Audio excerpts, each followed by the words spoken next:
Hubo un tiempo en el que la cocina no era solo el corazón del hogar, sino el escenario principal de una exhibición de estatus silenciosa pero contundente. Cruzar el umbral de una casa ajena y encontrarse con un refrigerador de puertas masivas, capaz de servir agua helada y cubos de hielo sin necesidad de abrirlo, era una experiencia casi mística.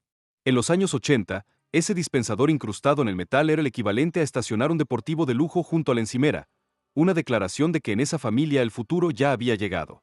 Sin embargo, aquel brillo era solo la superficie de un estilo de vida donde el lujo se medía en objetos que hoy, bajo el polvo de la nostalgia, revelan las obsesiones de una época que amaba la ostentación. Esa necesidad de control y sofisticación se extendía hasta las paredes mismas de la casa a través de los sistemas de intercomunicación. No eran simples altavoces, sino los hilos invisibles que conectaban habitaciones distantes, permitiendo que una voz cruzara pasillos sin necesidad de elevar el tono. Para un niño de aquel entonces, apretar ese botón de plástico era lo más parecido a comandar una nave espacial o dirigir un programa de radio privado. Era la comodidad absoluta, pedir una cena o dar un aviso desde la seguridad del sofá, transformando la rutina doméstica en un despliegue tecnológico. Si quieres que los recuerdos de nuestra época no se pierdan, suscríbete.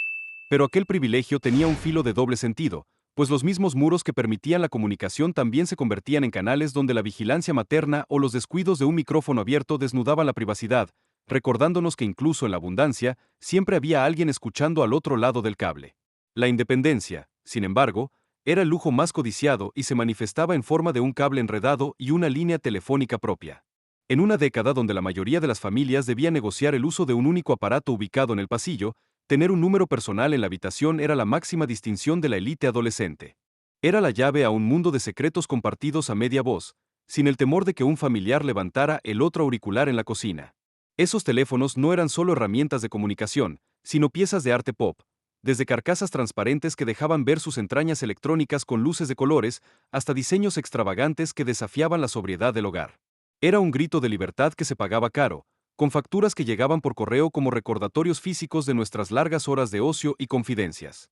Esa misma búsqueda de estatus encontraba su templo en los centros comerciales, esos palacios de cristal y neón donde el consumo se elevaba a la categoría de ritual social. Para quienes pertenecían a ese círculo privilegiado, el mal no era un lugar para hacer recados, sino un destino en sí mismo. Pasear de tienda en tienda con las manos cargadas de bolsas de papel grueso, mientras el eco de la música ambiental se mezclaba con el murmullo de las fuentes de agua, era el pasatiempo definitivo.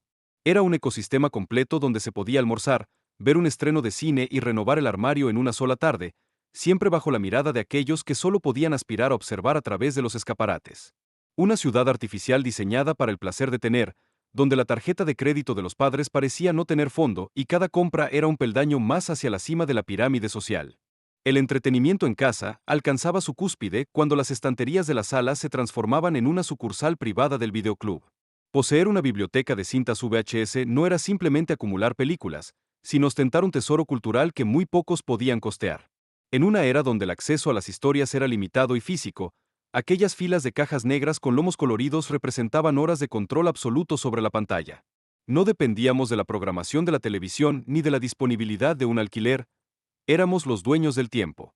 Por supuesto, el ritual exigía sus propios sacrificios, el zumbido mecánico del rebobinador y la paciencia para reparar con un lápiz una cinta que el reproductor había decidido devorar, recordándonos que el lujo, en los 80, siempre tenía un peso y una textura.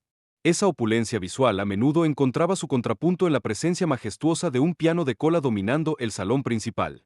Era el objeto decorativo por excelencia de las familias que deseaban proyectar una sofisticación silenciosa. Aquella madera lacada, impecable y brillante, ocupaba la mitad de la habitación no siempre para ser tocada, sino para ser admirada como un monumento a la cultura y al éxito económico. A menudo, el piano permanecía en un silencio sepulcral, acumulando un polvo invisible mientras las clases obligatorias se convertían en una tortura para los niños de la casa. No importaba si nadie lograba ejecutar una melodía perfecta, la sola visión del instrumento abierto, con sus teclas de marfil relucientes, bastaba para comunicar a cualquier visita que se encontraba en un hogar donde la elegancia y la riqueza caminaban de la mano.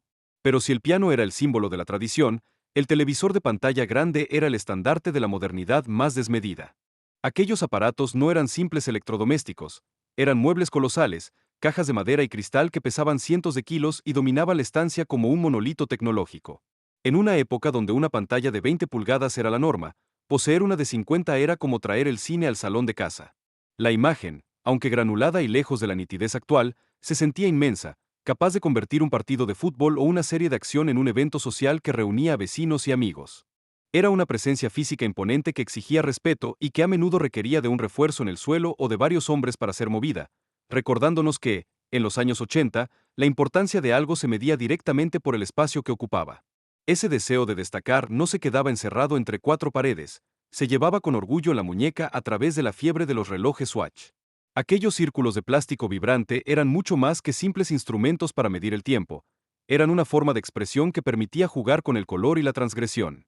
El verdadero lujo no era tener uno, sino lucir varios a la vez, con las correas entrelazadas cubriendo el antebrazo como una armadura de diseño suizo.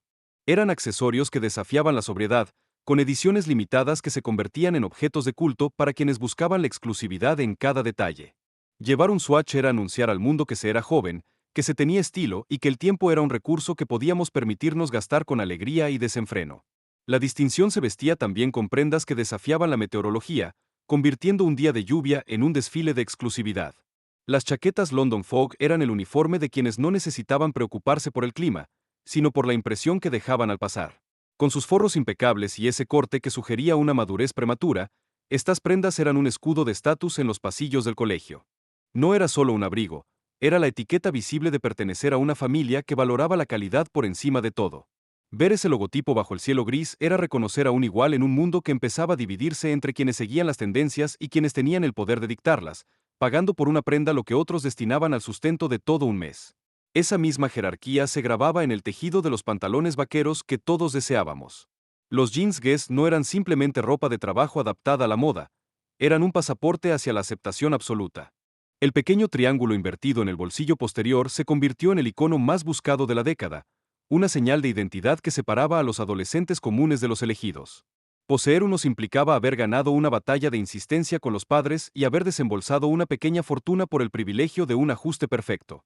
En aquellos años, caminar por la calle con el denim de la marca del triángulo era sentir el peso de las miradas, sabiendo que ese trozo de tela azul era la moneda de cambio más valiosa en el mercado de la popularidad escolar. La distinción se vestía también con prendas que desafiaban la meteorología, convirtiendo un día de lluvia en un desfile de exclusividad. Las chaquetas London Fog eran el uniforme de quienes no necesitaban preocuparse por el clima, sino por la impresión que dejaban al pasar. Con sus forros impecables y ese corte que sugería una madurez prematura, estas prendas eran un escudo de estatus en los pasillos del colegio. No era solo un abrigo, era la etiqueta visible de pertenecer a una familia que valoraba la calidad por encima de todo. Ver ese logotipo bajo el cielo gris era reconocer a un igual en un mundo que empezaba a dividirse entre quienes seguían las tendencias y quienes tenían el poder de dictarlas, pagando por una prenda lo que otros destinaban al sustento de todo un mes. Esa misma jerarquía se grababa en el tejido de los pantalones vaqueros que todos deseábamos. Los jeans Guess no eran simplemente ropa de trabajo adaptada a la moda, eran un pasaporte hacia la aceptación absoluta. El pequeño triángulo invertido en el bolsillo posterior se convirtió en el icono más buscado de la década, una señal de identidad que separaba a los adolescentes comunes de los elegidos. Poseer unos implicaba haber ganado una batalla de insistencia con los padres y haber desembolsado una pequeña fortuna por el privilegio de un ajuste perfecto. En aquellos años, caminar por la calle con el denim de la marca del triángulo era sentir el peso de las miradas, sabiendo que ese trozo de tela azul era la moneda de cambio más valiosa en el mercado de la popularidad escolar. El murmullo de la tecnología de vanguardia también tenía su propio sonido dentro de la cocina, un zumbido metálico que precedía al tintineo de los cubitos cayendo sobre el cristal. Aquel refrigerador con dispensador automático no solo era una comodidad, era una coreografía de opulencia que nos hacía sentir en una película de ciencia ficción. Mientras en otras casas el ritual consistía en pelear con las cubiteras de plástico rígido para extraer un poco de hielo, en los hogares más afortunados bastaba con presionar un vaso contra la palanca exterior. Era un placer casi hipnótico, interrumpido a veces por el estruendo del motor a medianoche o por el agua que se desbordaba si no calculábamos bien la inclinación, pequeños inconvenientes que aceptábamos gustosos a cambio de sentir que el confort más absoluto estaba al alcance de nuestra mano, sin necesidad de abrir una sola puerta. Sin embargo, el verdadero clímax de esta carrera por el estatus se encontraba a ras de suelo, encerrado en una caja con el nombre de una leyenda. Las Air Jordan no eran simplemente calzado deportivo, eran un fenómeno que desafiaba la gravedad y la lógica del consumo. Calzar un par de esas zapatillas, con sus colores vibrantes y su diseño revolucionario, otorgaba a cualquier niño una autoridad inmediata sobre el asfalto. Era el lujo de caminar sobre una fortuna, un objeto de deseo tan potente que incluso las noticias de su prohibición en las canchas profesionales solo servían para alimentar el mito. Poseerlas era una declaración de intenciones, Significaba que tus padres comprendían la importancia de la imagen y que estabas dispuesto a proteger ese cuero impecable de cualquier pisada ajena, como si en esas suelas residiera toda la gloria y la envidia de una generación entera. Al cerrar la puerta de aquel refrigerador masivo o al ajustar por última vez los cordones de unas zapatillas que valían más que un sueldo, no éramos conscientes de que estábamos viviendo el ocaso de una era materialista y tangible. Los años 80 nos enseñaron a desear con una intensidad casi religiosa, depositando nuestras esperanzas de felicidad en objetos que brillaban bajo las luces del centro comercial. Hoy, aquellos intercomunicadores mudos y esas pantallas gigantes que terminaron en el olvido son testigos silenciosos de un mundo que ya no existe. Un mundo donde el estatus tenía peso, volumen y un sonido rítmico que llenaba nuestras tardes de una extraña seguridad. Miramos atrás y comprendemos que esos lujos, desde la mostaza elegante hasta el piano que nadie tocaba, no eran más que intentos de capturar una sofisticación que se nos escapaba. Secretos de nuestra época existe para que nuestra historia cotidiana no se olvide. Suscríbete.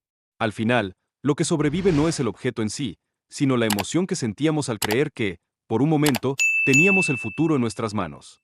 Los 80 se desvanecen como el eco de un intercomunicador apagado, dejándonos la dulce melancolía de una época en la que la mayor aventura era simplemente ser los dueños de nuestro propio tiempo y de nuestros propios sueños de cristal y neón.